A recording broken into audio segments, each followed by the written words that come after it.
नर्मदे या ठिकाणी बघा नर्मदा परिक्रमा मार्ग आहे. या जंगलामध्ये मी एकटाचे दुसरं कोणच नाही. किर असं जंगल आहे जिथं आहे ना कोणच आलेलं नाही, कोणच येत नाही, कोण एक आवाजसुद्धा कोणाचा नाही आहे.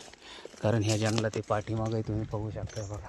या ठिकाणी असं हे या ठिकाणी एकटाचा आवाजसुद्धा बारीक झाला आहे माझा, कारण एकटाच असल्यामुळं बोलू पण शकत नाही मोठ्याने. हे बघा या ठिकाणी असं हे जंगल आहे. मग त्या जंगलातून मी नर्मदा परिक्रमा मार्ग दक्षिण तटावर आहे मी, आणि दक्षिण तटावरून चाललो आहे मी.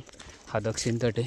आणि आता मी आहे ना या ठिकाणी जे आहे ना अमरकंटकमधून पुढे आलो, कपिलधारा दूधधारा सोडून पुढे आलेलो आहे. आता हे दमगड साईडला चाललेलो आहे मी.